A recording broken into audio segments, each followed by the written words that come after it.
بسم اللہ الرحمن الرحیم۔ محمد خالد ہیں، انہوں نے مفتی اقبال صاحب کی جو سنڈے پچھلے اتوار والی ویڈیو ہے اس میں کچھ کامنٹ کیا ہے اور پوچھا ہے کہ حضرت آپ سے ایک سوال پوچھ رہے ہیں، اپنی جانکاری کے لیے جواب عنایت فرمائیں کہ کل ہم لوگوں نے ایک نکاح خوانی میں 2 گواہ لڑکی کے رشتہ داروں میں سے بنایا تھا جو خاص تھے۔ جب نکاح خوانی ہو گئی اس کے بعد لڑکا کا بھائی کھڑا ہو گیا اور کہنے لگا کہ آپ نے لڑکے والوں کی طرف سے گواہ نہیں بنائے، یہ آپ سے بھول ہوئی، لیکن میں نے ان سے کہا کہ گواہ لڑکی کے رشتہ داروں میں سے ہونا چاہیے جو محرم ہو، لیکن وہ ماننے کے لیے تیار نہیں تھا اور بار بار یہی رٹ لگایا ہوا تھا کہ ایک گواہ میرے طرف کا ہونا چاہیے۔ ذرا اس بارے میں جانکاری دے کہ گواہ کس کی طرف سے ہونے چاہیے، لڑکی کی طرف سے یا لڑکا کی طرف سے۔ میں نے آپ کے نمبر پر فون کیا تھا۔ خیر، دیکھیے، نکاح میں 2 گواہوں کا ہونا ضروری ہے۔ اگر میاں بیوی وہیں پر موجود ہیں تو 2 گواہ اور اگر ہیں نکاح ہو جائے گا، اور اگر میاں بیوی میں سے کوئی نہیں تو ان کا ایک وکیل ہوتا ہے اور 2 گواہ ہوتے ہیں۔ شرعی نقطۂ نظر سے یہ گواہ کوئی بھی ہو سکتے ہیں،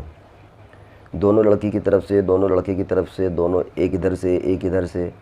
یا دونوں خارج سے ہوں، نہ لڑکی کے ہوں نہ لڑکے کے ہوں، کیونکہ اصل مقصد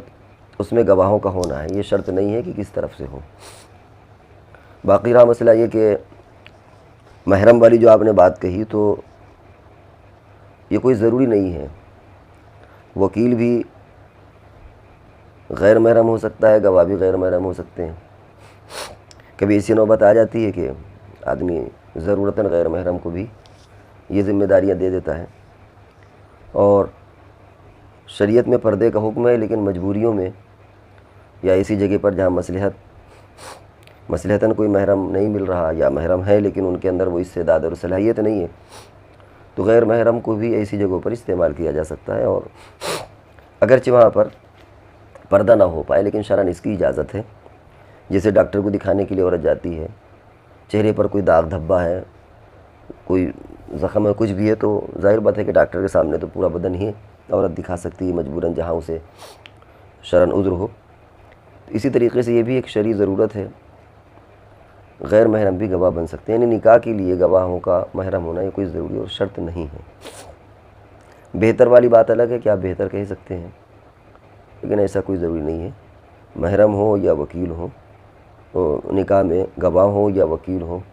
ان کے لیے محرم ہونا شرط نہیں ہے۔ یہاں پر بات بہتر کی نہیں ہو رہی، بلکہ اصل یہ کہ نکاح ہوا نہیں ہوا جو بحث چل رہی ہے، تو اس اعتبار سے نکاح ہو جائے گا۔ اور ویسے جو ہمارے عرف میں جو وکیل یہ جو گواہ ہوتے ہیں، یہ اصلاً وکالت کے گواہ ہوتے ہیں، جو وکیل اجازت لینے جاتا ہے اس کے یہ گواہ ہوتے ہیں، اور نکاح میں جو گواہ ہوتے ہیں وہ تو پورا مجمع گواہ ہوتا ہے۔ اسی لیے بعض حضرات کہتے ہیں کہ ہم نے فلانیہ کو آپ تمہارے نکاح میں دیا یا دے دیا گیا، مجمع کو گواہ بنا کر کے۔ تو نکاح کا مجمع تو وہ ساری پبلک مجمع جہاں پر ہوتا ہے وہ سب ہوتے ہیں، ان میں یہ 2 یہ بھی شامل ہو جاتے ہیں، لیکن اصلاً جو گواہ ہوتے ہیں وہ گواہ وکالت کے ہوتے ہیں۔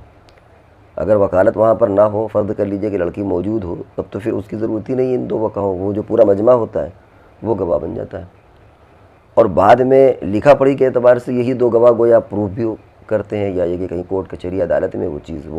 وہ گواہ کی شکل لے لیتے ہیں۔ جو 2 گواہ وکیل کے لیے بنے تھے، یہی گواہ گویا نکاح کے بھی